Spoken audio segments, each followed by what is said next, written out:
Good morning students, मैं लक्ष्मी भदौरिया सुने और जाने चैनल की ओर से आप सबका स्वागत करती हूँ। और आज इतिहास विषय में मगध के उत्कर्ष के बारे में समझा। तो उत्तर वैदिक काल के बाद भारत में जनपद फिर महाजनपदों का विकास हुआ।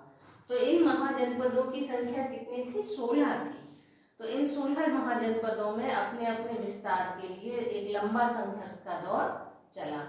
तो इस लंबे संघर्ष के दौर में मगध ने विशेष उन्नति की, मगध ने विशेष अपनी सफलता पाई। तो ये जो है इस क्यों सफलता पाई, तो इसके बारे में आपको समझाते हैं। तो देखिए कि 16 महाजनपदों में मगध सबसे शक्तिशाली केंद्र के रूप में सामने आया। मगध की स्थापना बृहदत्त ने की थी। किसने की थी? मगध की स्थापना बृहदत्त ने की थी। और मगध के इतिहास में कई राजवंशों के नाम आते हैं। इनमें पूर्व के 2 राजवंश बृहदत्त और प्रद्योत, लेकिन इसके बाद क्रम से जो राजवंश सामने आते हैं उनमें हर्यक वंश, शिशुनाग वंश और नंद वंश, फिर इसके बाद मौर्य साम्राज्य आता है। तो मगध के उदय के प्रमुख कारण आपको समझाते हैं कि ऐसी क्या परिस्थितियां थी जिनकी वजह से 16 महाजनपदों में मगध ने साम्राज्य का स्वरूप लिया। तो मगध के उत्कर्ष के प्रमुख कारणों में सबसे पहले राजनीतिक कारण लेते हैं। तो राजनीतिक कारण की इससे पता पड़ता है कि कोई भी राज्य होता है तो उसमें जो राजा होते हैं, यदि महत्वाकांक्षी राजा होता है तो शासन व्यवस्था अच्छी चलती है और राज्य का विस्तार होता है, विकास होता है। तो मगध में जो शासन करने वाले राजवंशों में महत्वाकांक्षी राजवंश थे जिन्होंने अपनी प्रजा के लिए काम किया। और मगध की जो प्रशासनिक व्यवस्था थी वो उच्च कोटि की थी।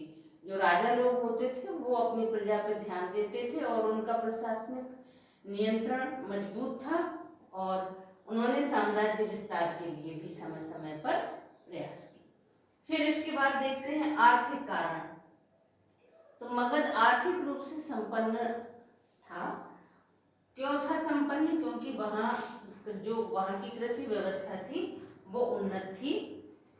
मगध गंगा, सोन और गंडक नदियों से घिरा हुआ क्षेत्र है मगध का। तो वहाँ पे जलोढ़ मिट्टी थी, कृषि उन्नत अवस्था में थी, देश का आंतरिक और बाह्य व्यापार मजबूत था। लोहे की खोज से पूरे भारत में क्रांतिकारी परिवर्तन आ रहे थे, तो मगध में भी क्रांतिकारी परिवर्तन आए। कृषि उपकरण और शस्त्र युद्ध से संबंधित उपकरण बनाने में मदद मिली। नदियों के कारण जल यातायात की सुविधा थी। क्या होता था कि जो उत्पादित कृषि उत्पादन होता था तो उत्पादन से जो अधिक होता था उसे अधिशेष कहते हैं। वो अधिशेष दूसरे राज्यों में जाता था, व्यापार होता था और उससे जो अर्जित आय होती थी उसके कारण राज्य की उन्नति हुई। फिर आया भौगोलिक कारण। तो भौगोलिक दृष्टि से मगध सुदृढ़ स्थिति में था। इसकी जो राजधानी थी पूर्व में राजगृह और गिरिवज्र, ये पहाड़ियों से घिरी हुई थी तो ये सुरक्षित थी।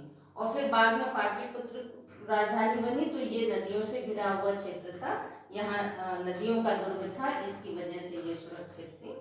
और जो छोटा नागपुर का पठार है, जहाँ आज भी देश का सबसे अधिक लौह अयस्क का भंडारण है, तो ये मगध के पास ही था।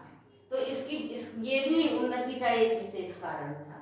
और मगध में गंगा, सोन और गंडक नदियों के किनारे बसा था, इससे कृषि व्यवस्था उन्नत थी।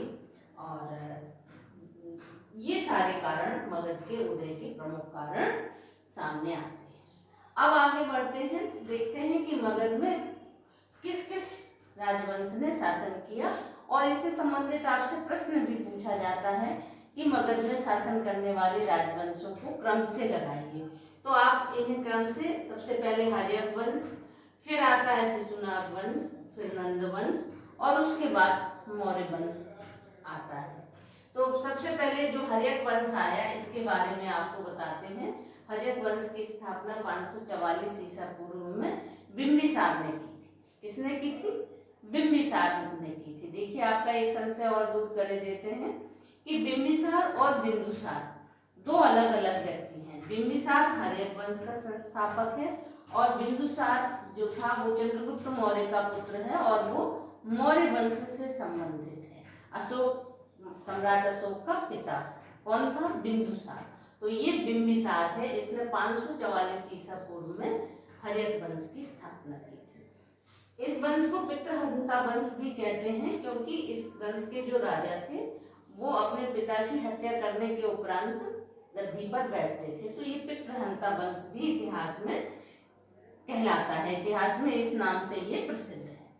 फिर आता है कि बिंबिसार ने गिरिव्रत या राजगिरी को मगध की राजधानी बनाई और भारतीय इतिहास में बिंबिसार ऐसा पहला शासक था जिसने युद्ध करने के स्थान पर वैवाहिक संबंधों के द्वारा अपने राज्य का विस्तार करने का प्रयास किया। तो इस दृष्टि से या इस की तरफ इसने बिंबिसार ने 3 विवाह किए। पहला विवाह किया महाकौशला देवी से, ये कौशल राज्य की राजकुमारी थी। दूसरा था चेलना, ये वैशाली राज्य के शासक चेटक की पुत्री थी। और तीसरा है क्षेमा, ये मध्य प्रदेश पंजाब की राजकुमारी थी। तो इस तरह से इन्होंने 3 विवाह संबंध स्थापित किए और अपने राज्य को मजबूती प्रदान की। बिंबिसार की मृत्यु 592 ईसा में हुई। 592 ईसा तक बिंबिसार ने मगध पर शासन किया और मगध को ऊंचाइयों पर पहुंचाया। फिर अगला आता है अजातशत्रु। 592 ईसा में अजातशत्रु ने अपने पिता बिंबिसार की हत्या करके गद्दी प्राप्त की और इसलिए इसे पितृहंता वंश भी कहते हैं। और ये आप अपने पिता के स्वभाव से विपरीत आक्रामक स्वभाव का था। पिता ने वैवाहिक संबंध करके अपने साम्राज्य का विस्तार किया था, लेकिन इसने वैशाली को जीता जो इसके मामा का प्रदेश था और काशी को जीतकर अपने साम्राज्य का हिस्सा बनाया। इस अजातशत्रु से संबंधित जो सबसे महत्वपूर्ण प्रश्न पूछा जाता है वो ये है कि अजातशत्रु ने पहली बौद्ध सभा या पहली बौद्ध संगति का आयोजन कराया कब? 483 ईसा पूर्व बुद्ध के महापरिनिर्वाण के बाद। तो प्रश्न ये भी आता है कि बुद्ध का महापरिनिर्वाण कौन से शासक के शासनकाल में हुआ था? तो इसका उत्तर होगा अजातशत्रु के शासनकाल में और पहली बौद्ध संगति का आयोजन भी अजातशत्रु ने कराया था। फिर ये सूतपिटक और धम्मपिटक का संपादन भी इसके शासनकाल में हुआ था और अजातशत्रु ने राजगृह में बौद्ध स्तूप का निर्माण भी करवाया था। फिर इसके पुत्र उदयन ने 460 ईसा पूर्व में इसकी हत्या करा दी और हत्या करने के बाद उदयन गद्दी पर बैठा। इसे उदायन के नाम से भी जाना जाता है, कुछ इतिहासकार इसे उदायन भी कहते हैं।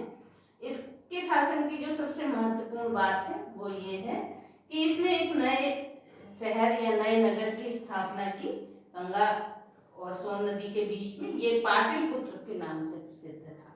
ये जो नगर था इसका नाम पाटलिपुत्र था और इसने गिरिव्रत या राजगिरी के स्थान पर अपनी राजधानी पाटलिपुत्र को बनाया।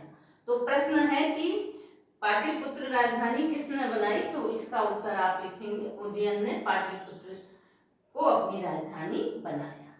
अब आगे बढ़ते हैं और देखते हैं कि शिशुनाग वंश जो दूसरा वंश हर्यक वंश के बाद जो अगला वंश आता है वो शिशुनाग वंश है। तो शिशुनाग वंश की स्थापना शिशुनाग ने ही की थी। किसने की थी? शिशुनाग ने की थी। इनका नाम ही शिशुनाग था। तो 412 ईसा पूर्व में शिशुनाग ने इस वंश की स्थापना की थी। शिशुनाग जो पहले एक आमत्य था, आमत्य मतलब मंत्री था, फिर ये बाद में शासक बना और इसने अवंती राज्य को जीतकर मगध में मिलाया था।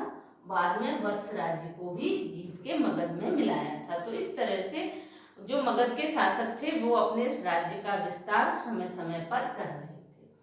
शिशुनाग ने वैशाली को अपनी राजधानी बनाया। आप देखिए यहाँ बिंबिसार ने गिरिव्रत राजगिरी को बनाया, फिर उदयन ने राजधानी पाटलिपुत्र को बनाया।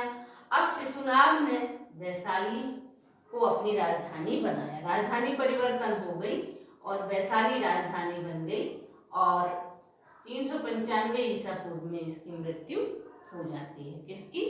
शिशुनाग की। अब शिशुनाग की मृत्यु के बाद इसका पुत्र कालाशोक गद्दी पर बैठता है 395 ईसा पूर्व में। तो अब कालाशोक ने वैशाली के स्थान पर फिर से पाटलिपुत्र को राजधानी बना दिया। जो उदयन के समय में राजधानी थी वो कालाशोक ने अपनी राजधानी पाटलिपुत्र को फिर बनाया। और इसके शासनकाल का जो सबसे महत्वपूर्ण प्रश्न है कि द्वितीय बौद्ध संगति का आयोजन कालाशोक के शासनकाल में हुआ था। कब हुआ था? कालाशोक के शासनकाल में इस द्वितीय बौद्ध संगति का आयोजन हुआ था।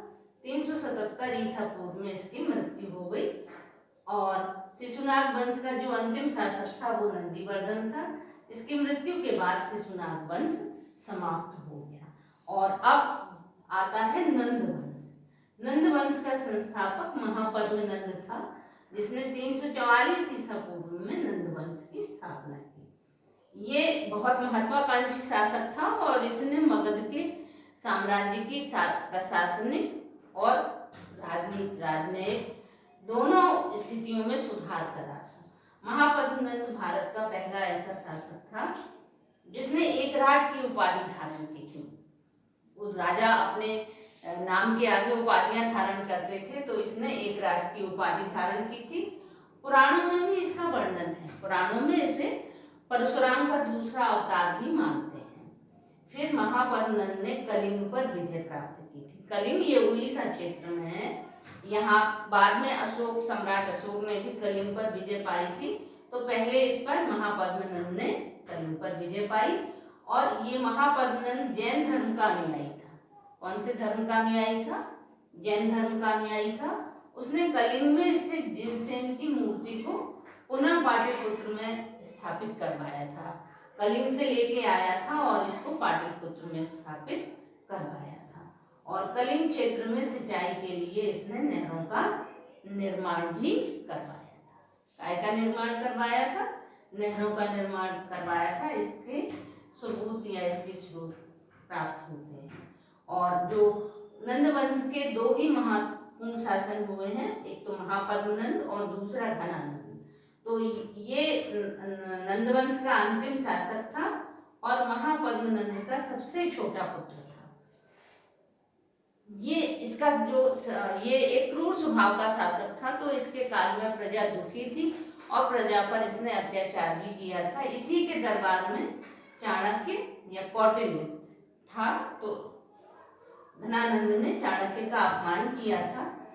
उससे रुष्ट होके चाणक्य ने दरबार को छोड़ दिया और घनानंद से बदला लेने के लिए इसने चंद्रगुप्त मौर्य से मिलकर उसकी हत्या करवा दी और फिर चंद्रगुप्त मौर्य को शासक बनाया। इस तरीके से एक वंश परिवर्तन हुआ और भारत में मौर्य वंश की स्थापना हो गई।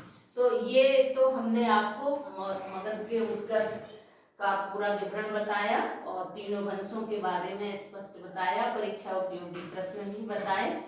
तो ये आशा है आपके लिए उपयोगी होगा और आप वीडियो को लाइक करें और चैनल को सब्सक्राइब करें। धन्यवाद।